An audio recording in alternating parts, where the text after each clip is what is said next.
In the last topic, we have discussed Calvin cycle, and in this topic, we will discuss C4 cycle. C4 cycle is also called H-Slack cycle. So, क्या होती है C4 cycle, हम लोग आज discuss करेंगे उसको। देखिए, C4 cycle का जो नाम है, इसके कई नाम यहाँ पर दिए हुए हैं। सबसे पहले इसको बोलते हैं हैच एंड स्लैक साइकिल बोला जाता है। क्यों बोलते हैं? Because it was discovered by two scientist, hatch and slack. So this cycle also called hatch and slack cycle. ठीक है, why it is called C4 cycle? इसको C4 साइकिल क्यों बोला जाता है? Because in this cycle the first product is oxaloacetic acid, that is the 4 carbon containing acid. इस cycle में जो पहला प्रोडक्ट बनता है वो क्या बनता है? ऑक्सैलोएसिटिक एसिड बनता है, जिसमें 4 कार्बन होते हैं। इसीलिए इस साइकिल को क्या बोला जाता है? C4 cycle. जैसे आपने केल्विन साइकिल में पढ़ा था कि केल्विन साइकिल को C3 साइकिल क्यों बोलते हैं? क्योंकि जो पहला प्रोडक्ट बनता है C3 एसिड, उसमें 3 कार्बन होते हैं फर्स्ट प्रोडक्ट में, जो कि फॉस्फोग्लिसरिक एसिड फर्स्ट प्रोडक्ट था वहाँ पर। ठीक है, तो देखिए C4 साइकिल क्यों बोला जाता है आपको बता दिया। ये 3 नाम और लिखे हुए हैं इसको। This cycle also called CO2 concentrated mechanism. This cycle also called CO2 concentrating mechanism. ठीक है, अभी आपको समझाएंगे इसको CO2 concentrated mechanism क्यों बोला जाता है। This is also called cooperative photosynthesis.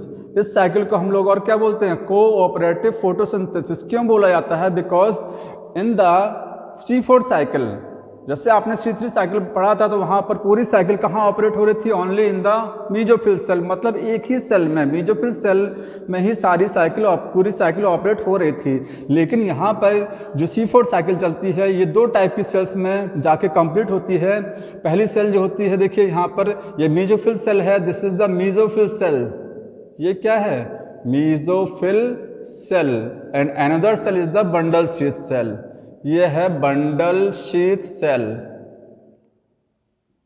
ठीक है, मतलब 2 सेल्स में ये साइकिल जाकर के कंप्लीट होती है। स्टार्ट होती है मीजोफिल सेल से और फिर वापस कहाँ जाती है? बंडल शीथ सेल से होते ही मीजोफिल सेल में जाकर के कंप्लीट होती है। तो यहाँ पर 2 सेल्स का इन्वॉल्वमेंट हो रहा है इस साइकिल को पूरा करने के लिए, और दोनों सेल्स एक दूसरे को क्या करती हैं? कोऑपरेट करती हैं। मीन्स विदाउट द कोऑपरेशन, बिना कोऑपरेशन के ये साइकिल पूरी नहीं हो सकती है। बिना दोनों सेल के कोऑपरेशन के ये साइकिल कंप्लीट नहीं हो सकती है।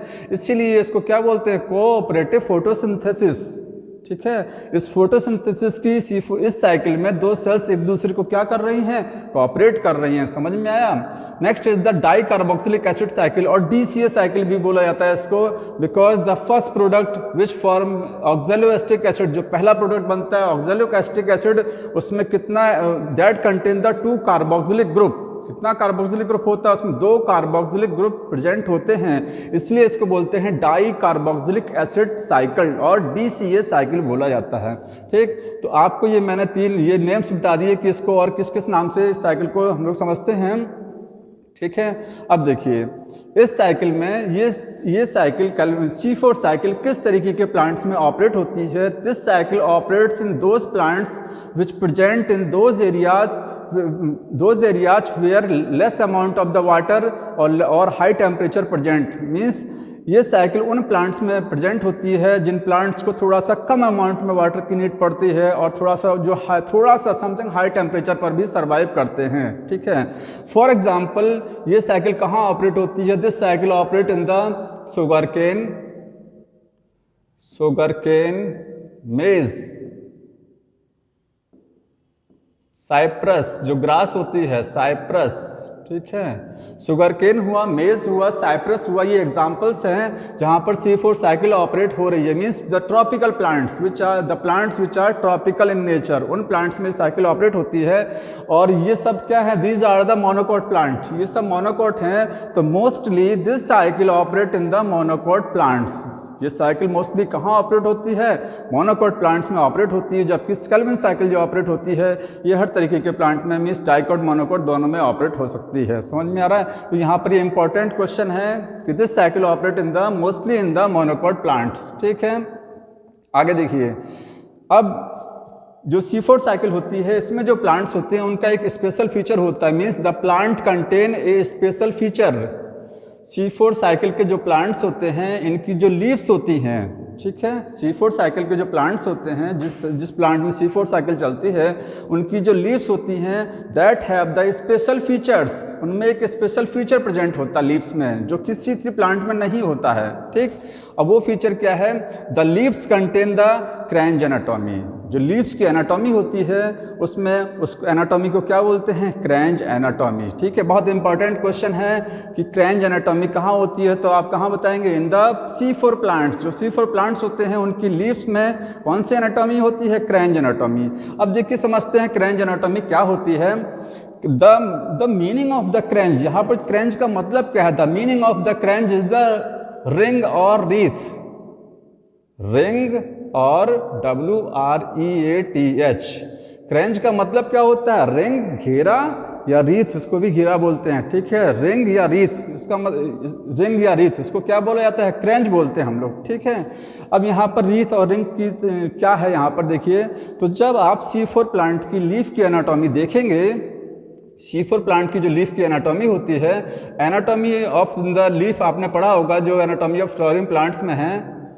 देखिए, अपर एपिडर्मिस, लोअर एपिडर्मिस, ठीक है, लीफ में होती है अपर एपिडर्मिस, लोअर एपिडर्मिस, बीच में मेसोफिल सेल्स होती हैं, यहाँ पर सेंटर में वेस्कुलर बंडल्स होते हैं। ठीक है, सेंटर में क्या है? वेस्कुलर बंडल हैं। वेस्कुलर बंडल को सराउंड करती हुई बंडल शीथ सेल्स होती हैं। ये बंडल शीथ सेल्स हैं जो किसको सराउंड की हुई हैं? वेस्कुलर बंडल को सराउंड की हुई हैं। ये C3 प्लांट में भी होता है कि बंडल शीथ सेल्स प्रेजेंट होती हैं अराउंड द वेस्कुलर बंडल। ठीक है, लेकिन यहाँ पर जो मेसोफिल सेल्स होती हैं, यहाँ पर जो मेसोफिल सेल्स होती हैं, कहाँ पर? C4 प्लांट में लीफ में जो मेसोफिल सेल्स होती हैं, they surrounds the bundle sheath cells in the form of the rings. ये रिंग्स की फॉर्म में बंडल शीथ सेल्स को सराउंड करती हैं। ये मेसोफिल सेल्स जो बंडल शीथ सेल्स के चारों तरफ मेसोफिल सेल्स होती हैं, ये एक रिंग की फॉर्म में किसको सराउंड कर रही हैं? बंडल शीथ सेल्स को सराउंड कर रही हैं। और कह सकते हैं अंदर जो वेस्कुलर बंडल्स हैं उनको बंडल शीथ सेल्स भी क्या कर रही हैं? एक रिंग की फॉर्म में सराउंड किए हुए हैं। ठीक है, तो यहाँ पर ये क्रेंज एनाटॉमी का मतलब हुआ कि यहाँ पर जो मेसोफिल सेल्स हैं, बंडल शीथ के सराउंडेड जो मेसोफिल सेल्स हैं, वो पूरा रिंग की फॉर्म में उसको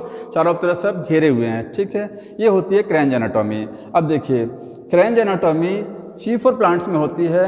अब क्रेंज एनाटॉमी में जो बंडल शीथ सेल्स होती हैं, they are green. Bundle sheath cells contain the chloroplast but in the C3 plants, जो C3 प्लांट्स होते हैं उनकी जो बंडल शीथ सेल्स होती हैं, they do not contain the chlorophyll और दे आर नॉट ग्रीन, उनमें क्लोरोफिल नहीं होता है। मीन्स C3 प्लांट्स में जो C3 प्लांट्स होते हैं, देखिए समझिए ध्यान से, जो C3 प्लांट्स होते हैं उनमें जो मेसोफिल सेल्स होती हैं उनमें तो क्लोरोप्लास्ट होता है, but in the bundle sheath sales chloroplast remain absent, chloroplast नहीं होता है। जबकि क्रेंज एनाटॉमी, जबकि C4 प्लांट्स जो होते हैं, ये जो हम लोग पढ़ रहे हैं, C4 प्लांट की बंडल शीथ सेल्स में भी क्या होता है? क्लोरोप्लास्ट प्रेजेंट होता है। सो दे आर ग्रीन। कैसे होती हैं? ग्रीन होती हैं। ठीक है, अब देखिए, C4 प्लांट्स में दो तरीके का आपको क्लोरोप्लास्ट मिलेगा। 2 types of chloroplast present in the C4 plants, while in the C3 plants only 1 type of chloroplast found। ये आपको साथ में डिफरेंस भी बता रहा हूँ, C3 और C4 में डिफरेंस क्या है। C4 प्लांट्स में 2 तरीके का 2 टाइप्स का क्लोरोप्लास्ट प्रेजेंट होता है लीफ के अंदर। लीफ में जो सेल्स होती हैं, अब कितने तरीके की सेल्स हैं? C4 में, C3 में भी 2 तरीके की सेल्स होती है, मेसोफिल है, बंडल शीथ है। ठीक है, लेकिन चूंकि बंडल शीथ सेल्स में क्लोरोप्लास्ट नहीं होता है, C4 में भी 2 तरीके की सेल्स होती हैं, mesophyll cells and bundle sheath sales. यहाँ दोनों सेल्स में क्लोरोप्लास्ट आपको मिलेगा। ठीक, तो 2 टाइप्स ऑफ क्लोरोप्लास्ट प्रेजेंट होता है, इसलिए इसको क्या बोलते हैं? Dimorphic chloroplast. मीन्स इसके जो क्लोरोप्लास्ट है, जो C4 प्लांट्स होते हैं, इनमें जो क्लोरोप्लास्ट होता है सेल्स में, उसमें 2 कैटेगरी होती हैं। 2 टाइप्स ऑफ क्लोरोप्लास्ट आपको देखने को मिलेगा। 2 तरीके का क्लोरोप्लास्ट होता है, इसलिए इसको बोलते हैं डाइमॉर्फिक क्लोरोप्लास्ट। ये आपको C3 प्लांट्स में नहीं मिलता। C3 प्लांट में मेसोफिल सेल्स में एक ही तरीके का क्लोरोप्लास्ट मिलेगा। ठीक है, अब डाइमॉर्फिक क्लोरोप्लास्ट का मतलब क्या? देखिए, बहुत इंपॉर्टेंट है ये। डाइमॉर्फिक का मतलब होता है, देखिए, 2 तरीके की सेल्स हैं। मेसोफिल सेल हुआ ये मेसोफिल सेल, और ये कौन सी हुई? बंडल शीथ सेल्स हुई। ये है बंडल शीथ। ठीक है, यहाँ पर ये मेसोफिल सेल हुआ और ये कौन सा सेल हुआ, बंडल शीथ सेल। ये मेसोफिल, ये बंडल शीथ सेल हुआ। जो बंडल शीथ सेल्स, जो मेसोफिल सेल्स होती हैं, पहले समझिए जो मेसोफिल सेल्स होती हैं they contain the small and granal chloroplast. Means mesophyll cells में जो क्लोरोप्लास्ट होता है वो क्लोरोप्लास्ट छोटे छोटे होते हैं। ठीक है भाई, सेल्स है ये मेसोफिल सेल में, तो इसमें क्लोरोप्लास्ट होगा ही, माइटोकॉन्ड्रिया भी होगा, सब कुछ सारे सेल ऑर्गन होंगे। तो इसमें मेसोफिल सेल में जो क्लोरोप्लास्ट होते हैं they are small in size and large in number. Size में छोटा होगा और नंबर्स में ज़्यादा होंगे। और ग्रेनल क्लोरोप्लास्ट में आपको देखने को मिलेगा। क्लोरोप्लास्ट कैसा होता है, ग्रेनल, मीन्स यहाँ जो क्लोरोप्लास्ट रहेगा उसमें ग्रेनम प्रेजेंट रहेगा। ऐसा ही आपको C3 प्लांट्स में भी देखने को मिलता है। ठीक है, मेसोफिल सेल्स में वहाँ पर भी ग्रेनल क्लोरोप्लास्ट ही होता है। समझ में आ रहा है। और देखिए, जबकि बंडल शीथ जो सेल्स होती हैं, जो बंडल शीथ सेल्स होती हैं, यहाँ पर जो क्लोरोप्लास्ट आपको देखने को मिलेगा, क्लोरोप्लास्ट इज लार्ज। कैसा होता है क्लोरोप्लास्ट, बड़ा होता है। ठीक है, and less in number.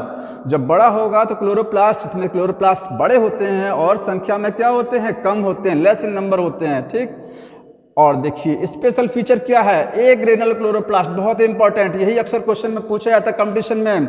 Where the agranal chloroplast found, यहाँ पर जो क्लोरोप्लास्ट आपको मिलेगा देखने को किसमें, बंडल शीथ सेल्स में, इसमें ग्रेनम नहीं रहेगा, ए ग्रेनल क्लोरोप्लास्ट। तब होगा क्या, देखिए जैसे ये बंडल शीथ सेल्स में आपको बना रहा हूँ, ये बंडल शीथ सेल है। ठीक है, इसमें जो क्लोरोप्लास्ट रहेगा, यहाँ पर मान लीजिए क्लोरोप्लास्ट मैंने बना दिया, this is the chloroplast, this is the bundle sheath cell, ये बीच में क्लोरोप्लास्ट है। इसमें आपको ग्रेनम नहीं मिलेगा। ठीक है, ग्रेनम नहीं रहेगा तो क्या होगा, थाइलेकोइड की मेम्ब्रेन्स आपको रहेंगी। Thylakoid membrane remain scattered, thylakoid की मेम्ब्रेन स्कैटर्ड रहती है, मतलब बिखरी हुई स्टेज में रहती हैं, स्कैटर्ड रहेंगी। They are not arrange in the form of the bundle. Thylakoid membranes जो होती है एक बंडल की फॉर्म में एक दूसरे के ऊपर अरेंज नहीं रहेंगी। अगर वो बंडल की फॉर्म में अरेंज रहेंगी तब आप उसको कहेंगे ग्रेनम, तब क्या बोला जाएगा, ग्रेनम। तो यहाँ थाइलेकोइड मेम्ब्रेन्स रिमेन स्कैटर्ड, पूरा बिखरा हुआ रहता है। दे आर नॉट कलेक्टेड, वो आपस में कलेक्टेड नहीं होती हैं, means they do not form granum. समझ में आ रहा है, यहाँ पर ग्रेनम नहीं नजर आएगा आपको, ये बहुत इंपॉर्टेंट है। ए ग्रेनल क्लोरोप्लास्ट, ग्रेनम नहीं होता है, थाइलेकोइड मेम्ब्रेन रहेगा।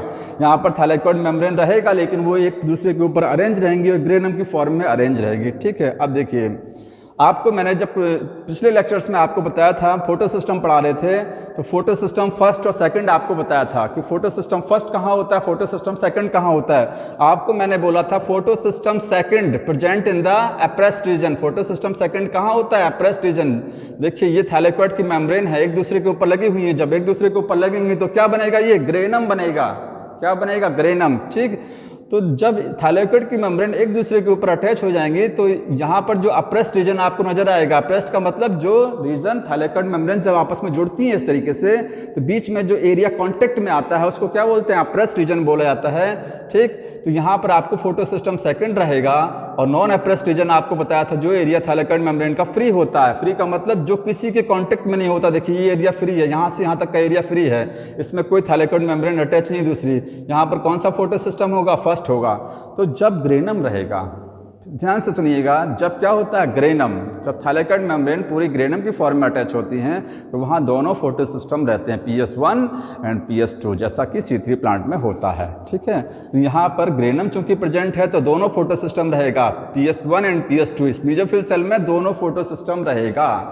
ठीक है, लाइट रिएक्शन चलेगा यहाँ पर, समझ में आ रहा है। But in the bundle sheath sales, चूंकि ग्रेनम नहीं है, बंडल शीथ सेल्स में क्या है, ग्रेनम नहीं है। ग्रेनम नहीं है तो क्या है, ये थाइलेकोइड की जो मेम्ब्रेन है इस तरीके से स्कैटर्ड है, देखिए पूरी तरीके से।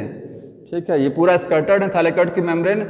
अब पूरा स्कैटर्ड है तो यहाँ पर थाइलेकोइड मेम्ब्रेन का पूरा सरफेस हर तरफ से फ्री है ना, किसी के कांटेक्ट में नहीं है। तो कांटेक्ट में नहीं है तो कौन सा फोटो सिस्टम नजर आएगा आपको, PS1 नजर आएगा, PS2 यहाँ पर नहीं होगा। तो only PS1 is present in the bundle sheath cells. Bundle sheath cells में केवल कौन सा फोटो सिस्टम होता है, PS1। अब बताइए सोच करके, फोटोलिसिस ऑफ वाटर कहाँ होगा, question, photolysis of water mesophyll cell में होगा या बंडल शीथ सेल्स में, कहाँ होगा, only in the mesophyll cell. कहाँ होगा, मेसोफिल सेल में, क्योंकि जहाँ पर फोटो सिस्टम सेकंड रहेगा वहीं पर फोटोलिसिस ऑफ वाटर होगी, वहीं पर ऑक्सीजन का मॉलिक्यूल फ्री होगा, वहीं वाटर टूटेगा। समझ में आ रहा है, तो मेसोफिल सेल में ही फोटोलिसिस ऑफ वाटर होगा, बंडल शीथ सेल्स में फोटोलिसिस ऑफ वाटर नहीं होगा। नॉन साइक्लिक फोटोफॉस्फोरिलेशन कहाँ ऑपरेट होगा, बताइए, non cyclic photophosphorylation mesophyll cell में, क्योंकि नॉन साइक्लिक फोटोफॉस्फोरेशन को ऑपरेट कराने के लिए we require two types of the photosystem, photosystem 1 and photosystem 2। तो फोटोसिस्टम 1 और 2 कहाँ है? मीजोफिल सेल में है। तो यहीं पर नॉन साइक्लिक फोटोफॉस्फोराइलेशन ऑपरेट होगा। साइक्लिक कहाँ चलेगा? क्योंकि फोटोसिस्टम फर्स्ट अकेला यहाँ पर है, ठीक है, फोटोसिस्टम फर्स्ट है, तो यहाँ पर साइक्लिक फोटोफॉस्फोरेशन ऑपरेट होगा बंडल सी सेल्स में। समझ में आ रहा है? ये डिफरेंस है दोनों। मैंने सारे डिफरेंस जितने हो सकते हैं पॉसिबल मैंने आपको एक साथ साथ यहाँ बता दिया, जितना क्वेश्चन अराइज हो सकता है, ठीक है। देखिए आगे बढ़ते हैं। तो क्रेंज एनाटॉमी का मतलब समझ में आया? क्रेंज एनाटॉमी का मतलब होता है mesophyll cells surrounds the bundle cells in the form of the rings, ठीक है। अब देखिए इस क्रेंज एनाटॉमी का एक बहुत बड़ा बेनिफिट होता है। क्या बेनिफिट है यहाँ पर? देखिए पहले इस साइकिल को यहाँ समझ लीजिए। ये आपको मैंने छोड़ा हुआ था, CO2 कंसंट्रेटेड मैकेनिज्म क्यों बोलते हैं इसको, अभी आपको बताएंगे। पहले साइकिल समझ लीजिए। देखिए यहाँ पर 2 सेल्स हैं, मीजोफिल सेल हैं, बंडल सी सेल्स हैं। कार्बन डाइऑक्साइड इंटर करेगी, कार्बन डाइऑक्साइड आएगी सबसे पहले मीजोफिल सेल्स, क्योंकि मीजोफिल सेल्स बाहर होती हैं, बंडल सी सेल्स अंदर होती हैं। तो सबसे पहले CO2 किसके कांटेक्ट में आएगी? जो सेल्स बाहर हैं मीजोफिल सेल्स, उनके कांटेक्ट में आएगी, CO2 इंटर करेगी। यहाँ पर फॉस्फोइनोल पायरुवेट लिख लीजिएगा, PEP लिखा हुआ है। PEP क्या है? इसका फुल फॉर्म होता है फॉस्फोइनोल पायरुवेट, जैसे वहाँ पर RUBP होता था C3 प्लांट्स में, ठीक है।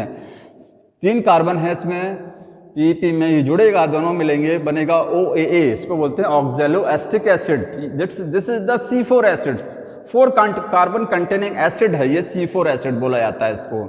समझ में आ रहा है? यहाँ पर एक एंजाइम लगेगा PEP केस, PEP कार्बोक्सिलेज, इसका फुल फॉर्म क्या है? PEP फॉस्फोइनोल पायरुवेट कार्बोक्सिलेज, ठीक है। इसको शॉर्ट फॉर्म में पेपकेस बोलते हैं। क्या कराएगा ये? कार्बोक्सिलेज है, याद करिए। कार्बोक्सिलेज क्या करता है? कार्बोक्सिलेशन रिएक्शन कराता है, CO2 को कहीं पर अटैच कराता है। तो PEP के साथ CO2 अटैच हो रही है, रिएक्शन क्या है? कार्बोक्सिलेशन रिएक्शन है। एंजाइम क्या लगेगा? कार्बोक्सिलेज एंजाइम लगेगा, ठीक। तो PEP कार्बोक्सिलेज एंजाइम हो गया, बन गया ऑक्जेलो एस्टिक एसिड। ये oxaloacetic acid change into the malic acid, that is also 4 carbon containing acid, जो कि क्या है? 4 कार्बन कंटेनिंग एसिड होता है, ठीक है। यहां पर देखिए एक NADPH2 का वेस्ट होगा, 1 NADPH2 ब्रेक इनटू NADP+, एक NADPH2 क्या होगा? टूटेगा यहां पर, ठीक है। आगे यही मैलिक एसिड अब ट्रांसपोर्ट होगा किसमें? जाकर के mesophyll cell, bundle sheath cell, नीचे की सेल कौन सी है? बंडल सी सेल है। यहाँ पर ये मैलिक एसिड ट्रांसपोर्ट हो गया, ठीक है। मैलिक एसिड जब ट्रांसपोर्ट होगा तो यहाँ पर देखिए इस मैलिक एसिड से ये भी, this is the C4 acid. क्या है ये? C4 एसिड है, 4 कार्बन है इसमें। कितने कार्बन है? C4 एसिड, 4 कार्बन है इसमें, ठीक है। अब यहाँ से डीकार्बोक्सिलेशन होगा, मैलिक एसिड से क्या होगा? कार्बन डाइऑक्साइड रिमूव हो जाएगी। तो प्रोसेस को क्या बोलेंगे? जब CO2 रिमूव होती है तो इसको बोलते हैं डीकार्बोक्सिलेशन, जब CO2 अटैच होती है तो क्या बोलते हैं इसको? कार्बोक्सिलेशन, जैसे यहाँ पर था, ठीक है। तो यहाँ पर डीकार्बोक्सिलेशन होगा, CO2 रिमूव हो रही है, ठीक। और साथ में क्या बनेगा? बनेगा पायरुविक एसिड, C3 एसिड, क्योंकि 4 कार्बन यहाँ पर थे मैलिक एसिड में से, इसमें से एक कार्बन रिलीज हो गया। कितने कार्बन बचे? 3 कार्बन बचे। तो पायरुविक एसिड में कितना कार्बन होता है? 3 कार्बन है। आपको पायरुविक एसिड में देखिए 3 कार्बन लिखा हुआ है, ठीक। इस पूरे ब्रेकडाउन में, इस पूरे डीकार्बोक्सिलेशन रिएक्शन में 1 NADP+ कंज्यूम होता है और क्या बनता है? NADPH2 बनता है। यहाँ पर NADPH2 टूट रहा था, यहाँ पर NADPH2 बन रहा है, ध्यान रखिएगा यहाँ पर, ठीक।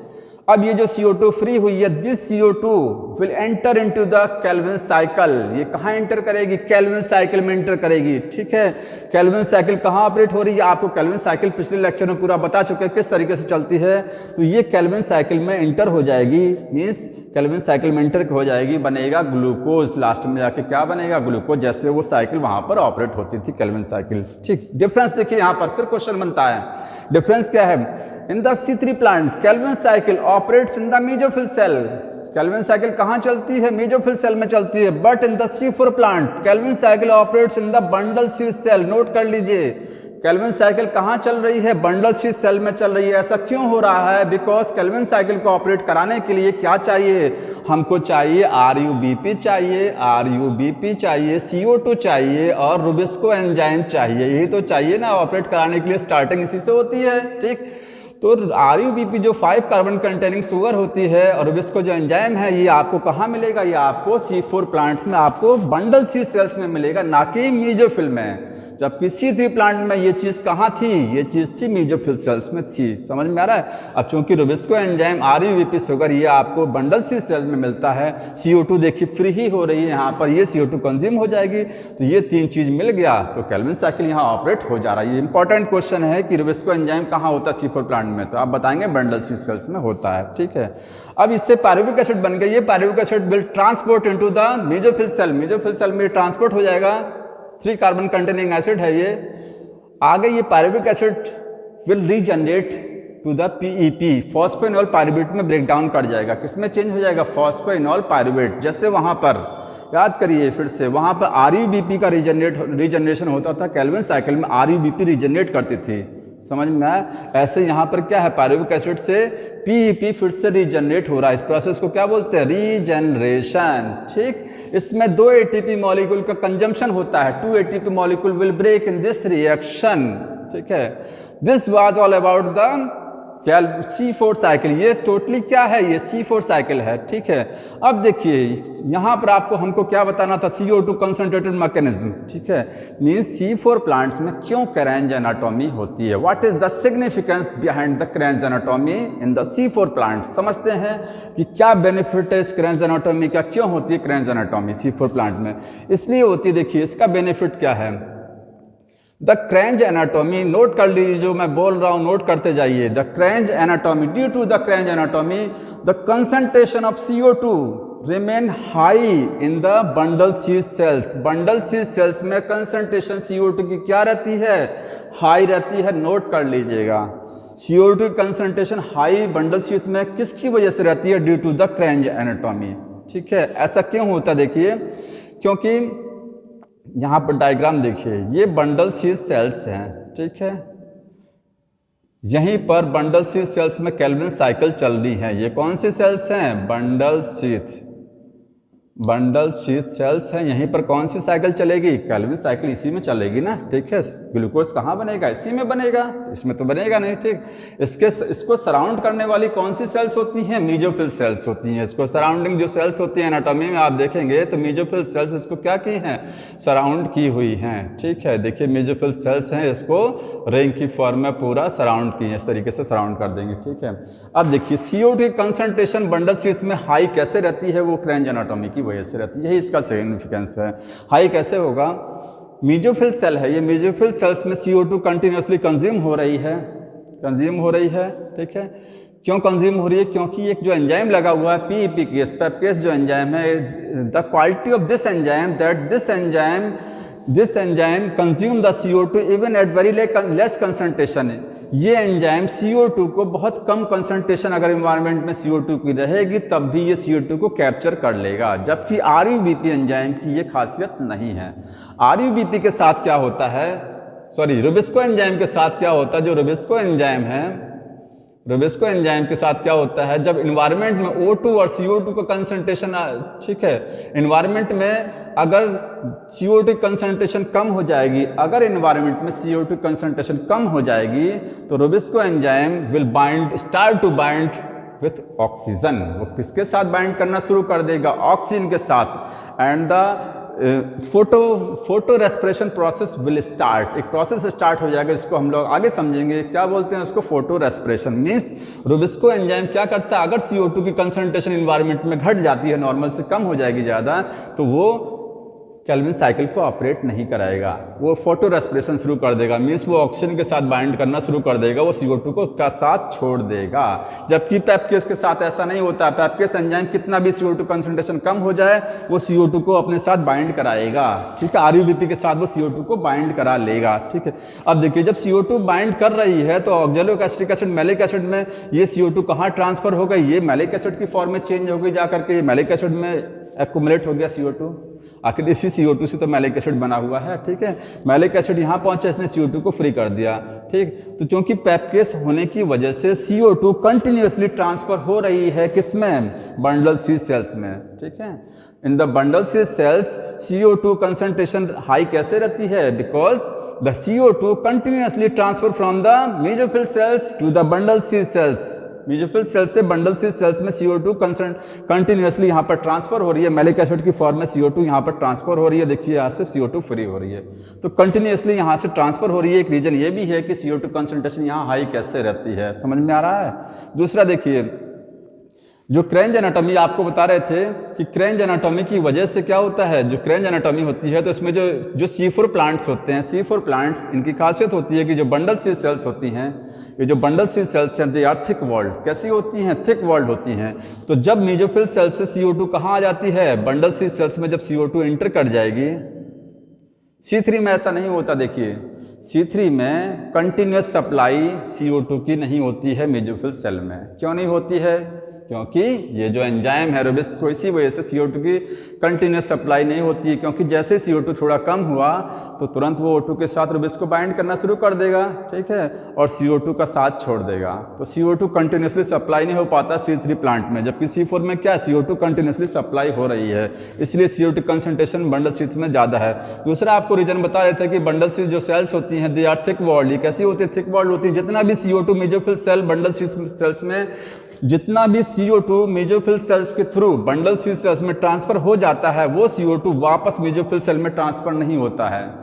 मीन्स जितना CO2 बाहर से आ गया बंडल सी सेल्स में, ये CO2 वापस मेसोफिल सेल में कहीं नहीं जाता है, because they are thick walled. Bundle sheath cells कैसी हैं? ये बंडल सी सेल्स, इसकी लेयर कैसी है? थिक है। तो ये CO2 को वापस नहीं जाने देती है कहीं पर। तो जो वापस नहीं जाने देगी मेसोफिल सेल्स में, तो कंसंट्रेशन यहाँ पर हाई रहेगा। समझ में आ रहा है? तो यहाँ CO2 कंसंट्रेशन कैसी रहती है? हाई बनी हुई रहती है। समझ में आ रहा है? तो देखिए यहाँ पर आपको बताया कि ये पूरा ये C4 साइकिल किस तरीके से ऑपरेट हो रही है, कि यहाँ पर जितने क्वेश्चन अराइज हो सकते हैं हमने आपको बता दिया। अब एक चीज़ आपको यहाँ बचा हुआ है कि इन the C4 cycle how many NADPH2 and how many ATP molecule consume. कितना ATP कंज्यूम होता है, कितना NADPH2 कंज्यूम होता है। तो पहले आप C3 साइकिल को समझ लीजिए। C3 साइकिल में जब C3 साइकिल ऑपरेट होती है तो वहाँ पर चूँकि C3 साइकिल केल्विन साइकिल कितना बार चलता है? एक ग्लूकोज को बनाने के लिए आपको बताया था, एक ग्लूकोज को बनाने के लिए केल्विन साइकिल कितनी बार ऑपरेट होगा? 6 टाइम ऑपरेट होता है केल्विन साइकिल।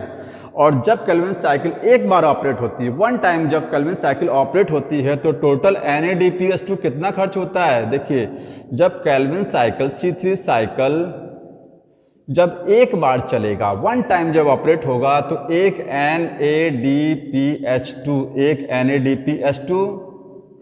दो NADPH2 खर्च होगा जब एक बार चलेगा, ठीक है, और 3 ATP मॉलिक्यूल विल कंज्यूम।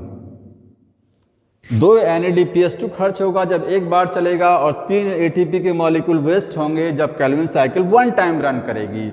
और जब यही 6 टाइम रन करेगी तो टोटल कितना हो जाएगा? 12 NADPH2। NADPH2 कितने खर्च हो जाएंगे? 12। और ATP कितना खर्च होगा? 18 ATP and 12 NADPH2 will waste in the Calvin cycle जब वो 6 टाइम रन करेगी एक ग्लूकोज को बनाने के लिए।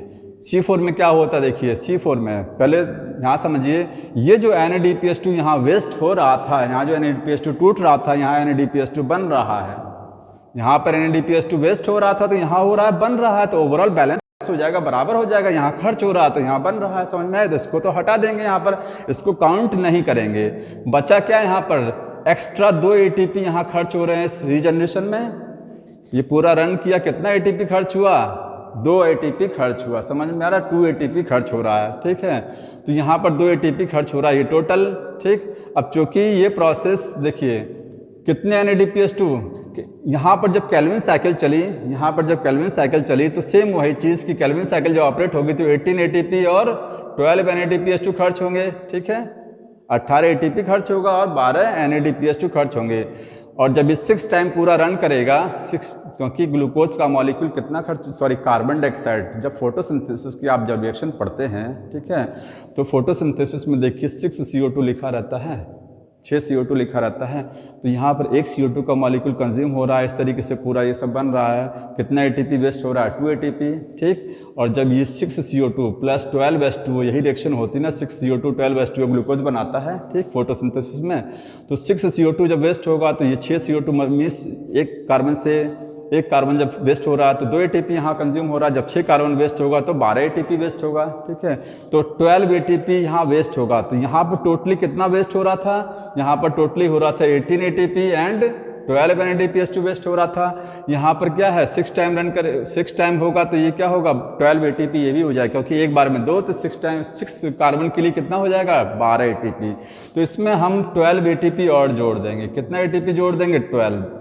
एडिशनल यही बढ़ रहा है, देखिए C4 साइकिल में एडिशनल ATP 2 ATP यहाँ जो कंज्यूम हो रहे हैं यही इसको एक्स्ट्रा कराएंगे। 12 ATP और जुड़ जाएगा। टोटल ATP कितना हुआ 30 ATP कंज्यूम होगा।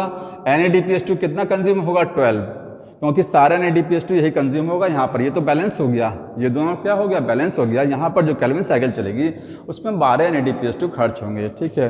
तो total consumption of ATP is the 30 ATP, समझ में आया। Total consumption of NADPH2 is the 12 NADPH2, ठीक है। 12 NADPH2 खर्च होंगे किसमें C4 साइकिल टोटल ऑपरेट कराने के लिए। तो ये टोटली क्या था C4 साइकिल था, ठीक है।